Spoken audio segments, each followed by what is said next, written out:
Okay, so it's time to introduce our first speaker, and this is a food-obsessed young man, well, he's young according to me, who started his business after meeting a complete stranger in the jungles of South India in 2010, who also shared a love of food, travel and meeting people. 3 years later, the duo launched Grub Club, which is a foodie business, no surprise there, which connects chefs from Sierra Leone to Peru with a variety of quirky London venues, which I believe includes disused tube trains to taxidermy-adorned Italian eateries. Now partnering with iconic brands for events, just how has Sid managed to achieve such success so quickly? Well, let's find out. Ladies and gentlemen, I'm going to try and pronounce his name properly. Please give a very warm welcome to the co-founder of Grub Club. Yes, it's Siddarth Vijayakumar.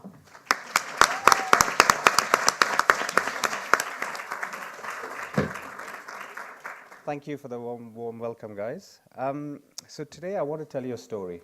I want to tell you how we went from one hungry diner, me, to over 51,000 diners over the last few years. And through telling that story, almost gave it all away. And through telling that story, I hope to be able to share with you what I've learned over the last 3 years that will hopefully help you take some of your ideas to fruition. So, as all good stories start, it begins in Zanzibar. Back in 2006, like this young lady said, I am quite old.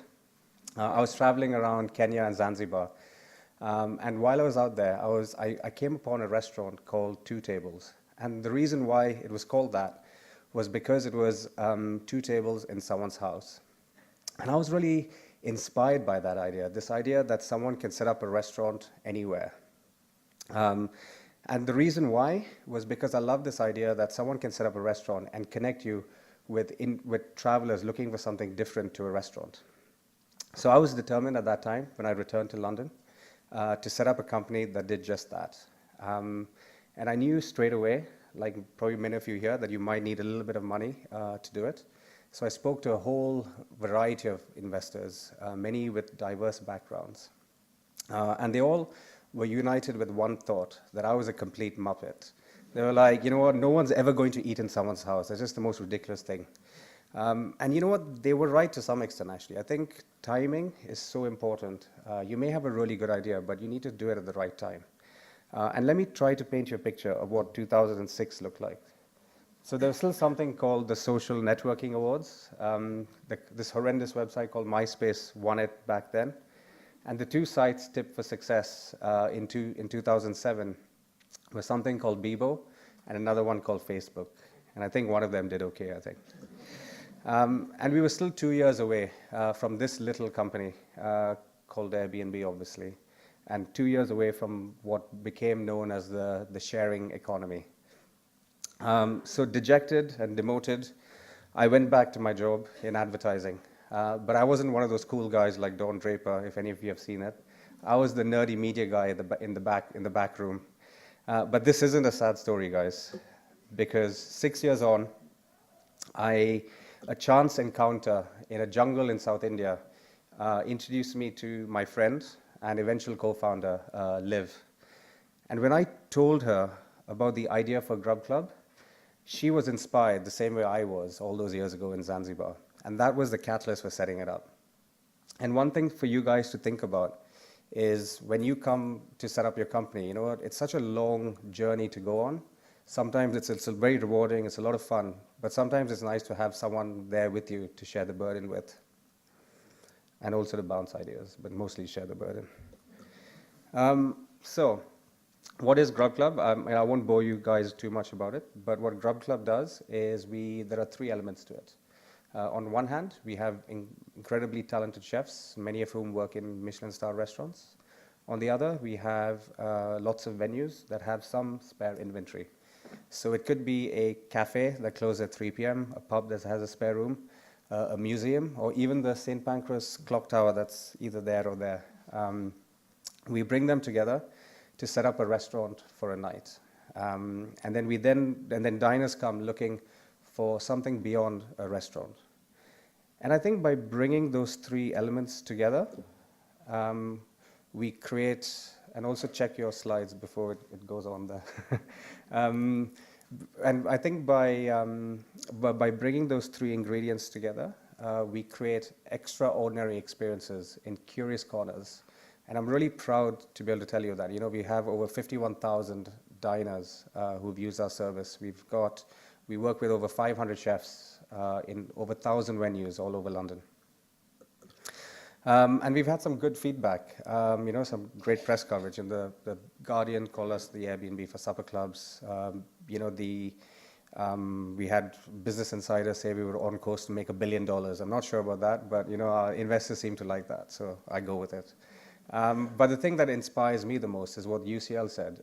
They said that we were one of 10 companies that will change the world. And I think the reason why they said that was because we've done something we've changed something in London, actually. We've got chefs leave Michelin-starred restaurants to work with us full time because of the creativity and flexibility it offers. We've had venues stay open because of the incremental revenue we drive. And it's those stories that inspire me to get up every day to go into work. And I think it's so important to have, to know why you're doing something. If you don't have that why, I think it's really difficult to sustain the long journey that sometimes props up. So how do you go from spark to fire? Or in my case, beach bum to entrepreneur? I think I'll try to tell you this story, I guess, in three parts. One, some of you may be building tech or tech-enabled businesses, websites and stuff. Some of you might not. And if you are, I can talk to you a little bit about building that platform. How do you deliver those initial sales? I think that's important. And finally, adapting your business as you learn. Setting up a platform is a complete nightmare. You'll make a lot of mistakes, but don't worry about it. Because no matter what option you take, if you take the one option of building an incredibly detailed, well thought through platform, you'll come to a set of issues at the end. And if you went for one that's cheap and cheerful, you will still come to another set of problems at the end. So my advice to you is not to worry about it too much. Get on with it, build it, and learn as you go. And don't be too hard on yourself. The other thing I would say is that if you're not fortunate enough to have someone technical, I know everyone thinks I'm a techie because I'm Indian, but I'm actually the marketing guy in the business. So if you don't have a techie like we do, then I would encourage you to outsource a lot of that work and try to build it fairly cheaply to begin with. Don't overcomplicate or over-engineer a solution. Try to get product market fit, and then move on from there. So how do you get those all-important first sales? This might sound obvious to a lot of you, but the first customer is your mom.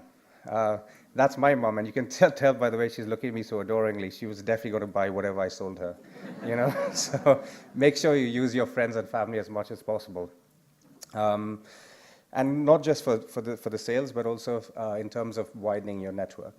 One useful thing that I learned is that actually people are inherently good. So if you tell them your idea, they don't tend to give you the kind of feedback that you need, that you find useful. So what I try to do is, if I have an idea, I usually tell one of my friends it's someone else's idea, and then they give me the feedback that's actually more appropriate, and I can use it better, use that feedback a lot better.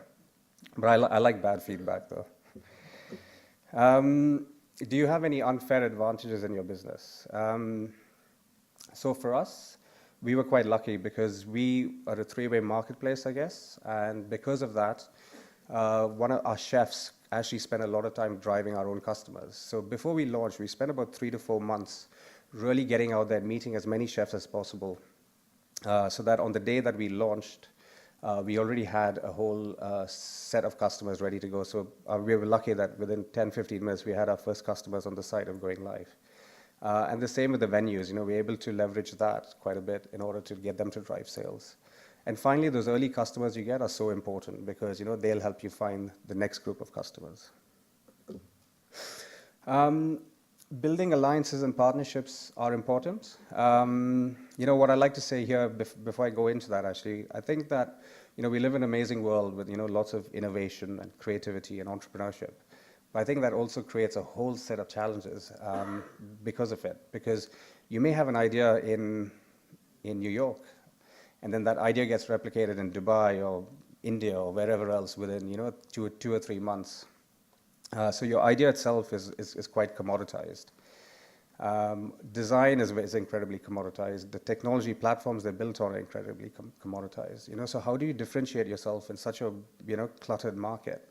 So I think that the only way you can do it is through having the right brand, the right tone of voice, because that's the only thing I believe that people can't replicate, that authentic voice. And I think customers see that straight away. But one thing that I like to do when we select our partners is to look at it across a spectrum, from the functional to the emotional. On the functional side, you have people like London Pop-Ups, Just Open London, The Nudge, which are great sites that talk about going out in London, places to eat. So we worked with them to drive a lot of sales at the start. But we also looked at companies on the other side, towards the emotional side. Companies where you have a set of shared values, belief systems. London Food Link is one of them. They really care about food sustainability in London. And that's something really close to the heart of Grub Club, and especially my co-founder. Airbnb is another one, where we feel that there's a lot of shared ethos around building communities. And so I'm very proud to say that we worked with them for a few years on Christmas Day, where they gave us a flagship apartment. And we ran a Christmas Day Grub Club there for all the people in London who were away from their friends and family. So everyone brought a dish that sort of reminded them of their favorite Christmas. And it's really struck a chord with our customer base. And also the press, thankfully. And this is something to think about, I think. I think, you guys are doing some amazing stuff, coming up with some amazing ideas. People want to hear about it. The press want to hear about it because, they're looking for stuff to write about. A lot of people tend to forget that. We hassled as many people as we could from day one. And we were quite lucky to get the coverage to get us moving because we haven't really spent any money on marketing. So we've had to find other ways to drive sales. One of the things I would say is build relationships with the press from early on, before you even launch. Let them become part of your story so that they start to support you post-launch. Sounds incredibly obvious, but make sure you have something to sell when you do launch. Like I've seen a lot of sites that go live and the press writes about them and they don't actually have any product to sell. So think about that. And then finally, I think spend time getting the right type of press, the right type of targeted media that your consumers are reading. I think a lot of people who run tech-enabled businesses, I think they focus on working with, trying to get into TechCrunch or trying to get into Mashable, which are great publications, but you have to wonder whether your users are reading them. So we focus all of our attention on getting into Time Out or Evening Standard because we knew that's what women 25 to 44 were reading. And how do you create PR-worthy stories? And I think what I would like to say at this point actually as well is I think it's really important to think of stories that you really care about, that are close to your heart. Because if you try to do something that's more clickbaity, I think the press and your customers will see it. Me personally, I love The Big Lebowski. It's one of my favorite films. And so we did a dinner where we themed burgers with The Big Lebowski for an immersive experience with White Russians. White Russians, yes. And we call it obviously The Pig Lebowski. I've got loads of film puns, by the way, so just email me if you ever need one. And my co-founder Liv just got a dog. So the next event we're doing is a dog's dinner. It's going to be a Michelin meal for you and Fido. So, that's an example of another event that you can do that may have some press, that may garner some press coverage. And finally, how do you adapt your business as you learn? I think when you first start, I think it's, you have a sort of childlike curiosity of everything that's going on. You don't really think about, some of the boring numbers like average order value and CPAs and whatnot. But once you've been going for a couple of years, which we have, we've got a lot of data that we need to look at, and take a hard look at it and go, actually, does this data stack up against the business that we originally planned? And we went through that process and realized, actually, there are certain tweaks we can make. But at the same time, we have to stay true to what we're about, which is about creating extraordinary experiences. And that's why we launched a new product last year, which is about, as a diner, you can come to us and you can pick a chef, choose a venue, and create your own restaurant for the night, which I think is a really powerful idea, and I'm really excited by it. So in conclusion, what I'll say is that I think timing is really important, almost as important as the idea itself. I also think that something that you should think about at the start before you even launch it is to think that can you build the kind of life that you want with the business that you have, because it's going to be a long journey. I'll move back. It's going to be a long journey, so you should really choose something that you love and you can care about, that's going to inspire you to wake up and go to work every day. And that, I think, reflects into the brand that you build, because I don't think anyone can be the better version of yourself than you. And that translates into the company as well. And that's it. Thank you very much.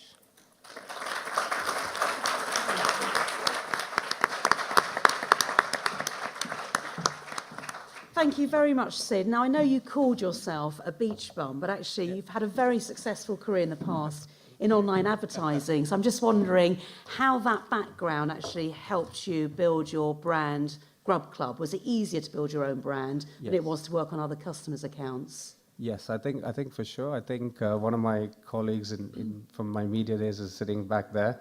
I think it was a lot easier. So my background is not in branding and communications. My background is more in acquisition of customers.